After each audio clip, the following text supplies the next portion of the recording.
Chairman Tim Kaine. Mr. Kaine, I got to ask you, is this the new face of the Republican Party? What do you make of this? Well, Ed, it's the tiger they're riding. You know, before I was in politics, I was a civil rights lawyer for 17 years, and what I did primarily was Fair Housing Act cases. Here's what Rand Paul said in 2002 about the fair housing law that was passed in 1968. He wrote a letter to a local newspaper in Kentucky complaining about the Fair Housing Act and said, "A free society will abide unofficial private discrimination, even when that means allowing hate-filled groups to exclude people based on the color of their skin."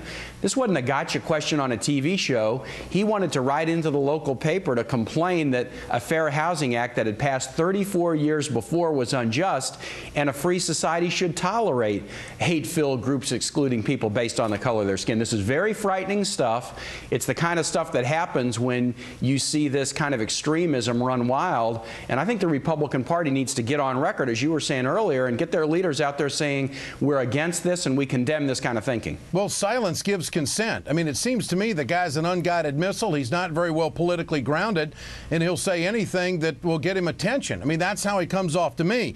Now, as far as Jack Conway, who was going to be going against him on the Democratic Party, this was his response. Rand Paul is promoting a narrow and rigid ideology that has repeatedly rejected a fundamental provision of the Civil Rights Act. No matter how he tries to spin to the contrary, the fact is that Paul's ideology has dangerous consequences for working families, veterans, students, the disabled, and those without a voice in the halls of power.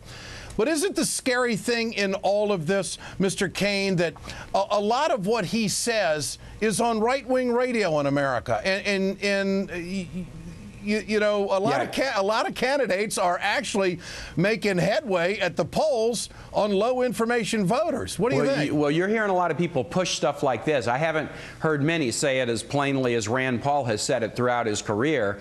And, you know, now today he's backtracking because he sees his campaign is falling apart and he doesn't want to be Kentucky Fried Candidate. Well, somebody's coaching him up, don't you think? Well, that's exactly what's going on. But look, you can't wipe away a record that's this clear. When he says that if a free society should tolerate hate-filled groups excluding people based on the color of their skin, you're not going to be able to whitewash that away so easily. That is a scary ideology, but it's what happens. And, you know, you said, you know, the folks are being silent about this. Hey, look, they've painted Rand Paul as their great, you know, their great, you know, future candidate. I mean, they love this guy. The Senate Campaign Committee is so excited about his win. People all over the country were excited about the win. Is this really what you want to be excited about?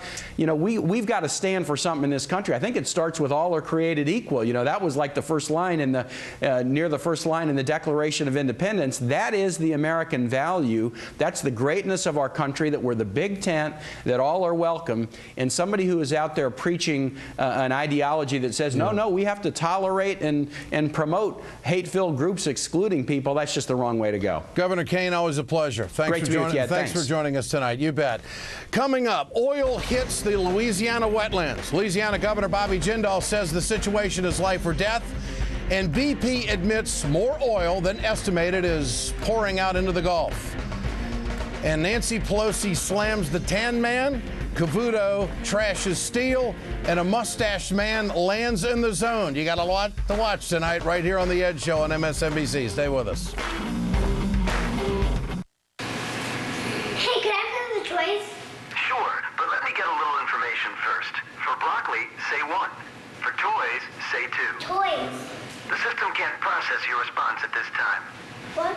Please call back between 8 and 5 Central Standard Time. He's in control. Goodbye. Even kids know it's wrong to give someone the runaround. At Ally Bank, you never have to deal with an endless automated system. You can talk to a real person 24/7. It's just the right thing to do. How do I transform a room in a weekend? Scotch Blue Painter's Tape. 24 hours after I painted this wall, I taped over it to add another color. Now that is a sharp paint line. Look for Scotch Blue with the orange label. Indoors or out, it gives you the edge. Nissan's National 10 event is going on now. We've made them capable, award-winning, and easier to get. Like Nissan Altima, $199 per month. Hurry, Nissan's National 10 event ends soon. Coming up, Arizona's fighting back over immigration with power. Mexico's president tells the Congress, the law is discriminatory. President Obama says he needs help from the righties to pass a new law.